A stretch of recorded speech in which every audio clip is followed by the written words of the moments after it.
여자 홀레복에 대해서 알아보겠습니다. 어떠한 색상을 어떻게 입어야 하는지, 그리고 그 절차, 의미에 대해서 알아보겠습니다. 여성 홀레복에 대해서 말씀을 드리겠습니다. 홀레라고 하는 것은 일륜지 대사입니다. 관혼상제, 통과 의례 중 하나인데요. 굉장히 중요한 부분입니다. 그래서 의복에 있어서도 어떤 의례라든가 절차라든가 이런 것이 많이 중시되고요.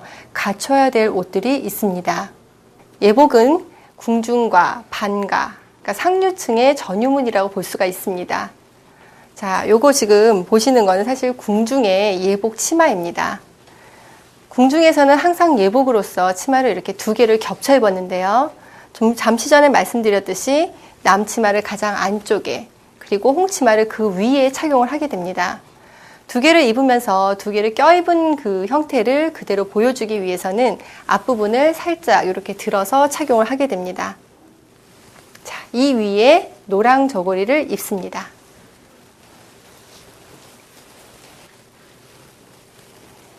자, 새 신부의 옷입니다.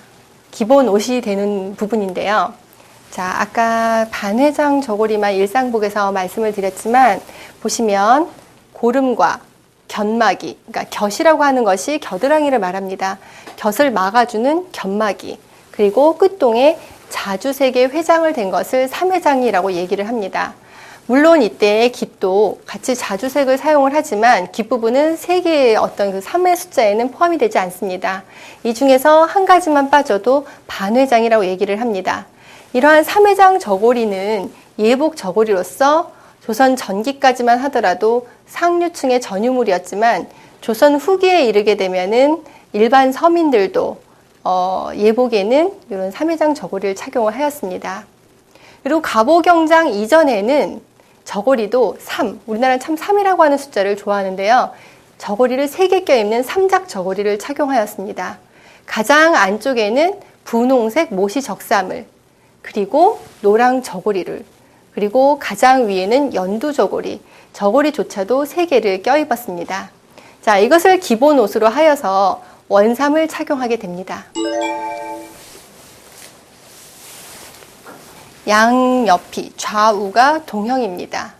지금 보시다시피 녹색, 그러니까 연두색을 녹색이라고 표현을 하고요. 녹색 원삼, 녹원삼을 착용한 모습입니다. 안쪽에는 홍색으로 되어 있고요. 가장자리로는 남색 선을 댄 것이 특징입니다. 자, 잠시 요 뒤에 있는 부분을 보시게 되면 형태는 똑같고 색상만 다릅니다. 궁중의 예복은 많습니다. 절차와 의례에 따라서 정해져 있는데 그 중에서도 가장 중요한 옷은 아니고 여러 급 중에 그 중에 좀 낮은 쪽에 속하는 옷이 바로 원삼입니다. 원삼 중에서 지금 요거 홍색이죠. 홍색은 가장 귀한 색으로서 왕비, 중전의 색상입니다. 자, 마찬가지로 남색 치마와 홍색 치마를 겹쳐 입었고요. 궁중에서는 이러한 전행 우치마, 상이라고 하는 것을 하나 더 착용을 하게 됩니다. 앞자락은 하나고요. 뒷자락은 양쪽으로 두 자락이 있습니다. 요거는 왕비만이 착용할 수 있습니다. 자, 옆에 보이는 자적색은 빈 끈만 착용할 수 있습니다. 우리가 내명부, 외명부 얘기를 하게 되는데요. 내명부의 가장 어른이 착용하는 옷이고 그 다음 급입니다. 그리고 공주, 옹주는 안타깝게도 외명부입니다. 이미 결혼을 하면 궁 밖으로 나가기 때문에 외명부고요. 궁 안에서도 낮은 급에 속합니다. 자, 공주, 옹주의 원삼의 색이 바로 녹색입니다.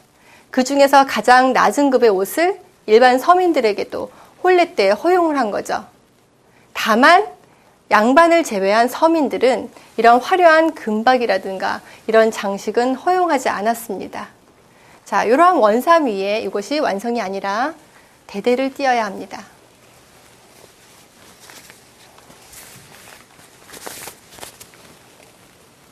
양옆에 고리가 있고요.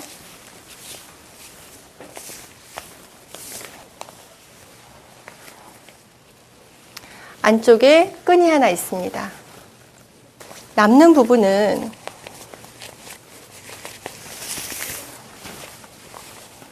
이렇게 숨겨주시고 하나,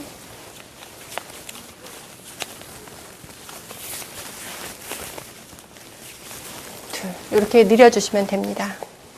자, 입는 방법은 이런 홍원삼, 자적원삼, 그리고 한 가지 빠뜨린 화롯 모두 동일합니다.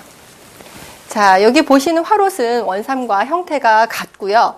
다른 점은 수가 놓여진 것이 차이점입니다.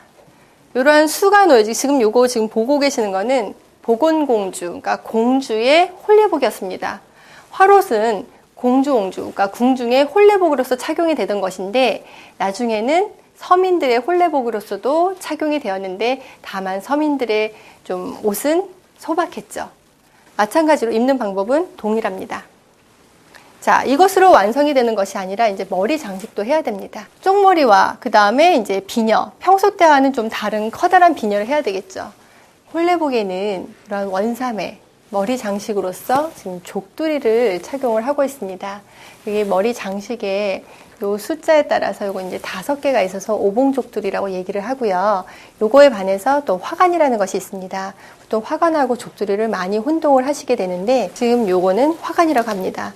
주로 이 화롯에는 화관을 착용하게 되고요. 그러니까 홀례복에, 예복에 화관을 착용하고 또 궁중의례, 그러니까 무용복으로서도 화관을 착용을 하게 됩니다. 요걸로 머리 장식이 끝나는 것이 아니라요. 앞댕기라고 하는 것이 있습니다. 정중앙에 여기를 놔주시고요. 그 다음에 비녀에 한 바퀴를 돌리게 됩니다. 자, 이렇게 보시게 되면, 자, 요 진주 장식은 장식 자체도 목적이지만 그보다는 좀 더 무게감을 더해서 요 댕기가 앞으로 쭉 떨어지게끔 그렇게 장식이 됩니다. 여기에 또 한 가지 더해지는 것이 도트락 댕기입니다. 자, 지금 보고 계시는 것이 바로 도트락 댕기, 큰 댕기라고 하는 것입니다. 자, 요 큰 댕기, 도트락 댕기와 그리고 이 족두리, 이것은 삼국시대부터 우리나라에 있었던 옷은 아니고요. 고려말, 몽고, 원나라에서부터 들어온 것입니다. 이 족두리는 고고관이라고 해서 원나라에서 높은 머리 장식이었습니다. 그것이 고려말에 원나라에서부터 들어오면서 변형되어서 우리나라의 족두리로 정착이 되었고요. 이 큰 댕기 또한 원나라에서부터 들어온 그런 장식이라고 볼 수가 있습니다. 여기에 연지곤지 장식을 하게 되는데 우리가 흔히 국사교과에서 연지곤지가 몽고에서 들어온 것이냐 기록이 되어 있던 그런 경우도 있었는데 그거는 몽고에서 들어온 것이 아니라 삼국시대부터 우리나라에 원래 있던 풍속이었습니다. 자, 여기에 연지곤지만 찍으면 완성이 되는데요. 자, 요거를 입으시고, 자, 끝에 이제 한삼과 요 색동이 있는데요. 자, 공수라고 해서, 자, 오른손이 여자는 위로 가게 하여야 합니다. 자, 왼쪽은 해가 뜨는 방향인 동쪽, 그 다음에 오른손은 해가 지는 서쪽을 향하게 됩니다. 그래서 왼손이 양이고 그 다음에 오른손이 음입니다. 그래서 왼손이 위로 가는 것은 남자들의 공수 자세고요. 여자들은 오른손이 위로 가게 해야 맞습니다. 자, 이렇게 하셔서 자, 이게 완성된 홀례복입니다. 여자 홀례복을 입는 방법 그리고 어떻게 입어야 되는지에 대해서 알아보았습니다.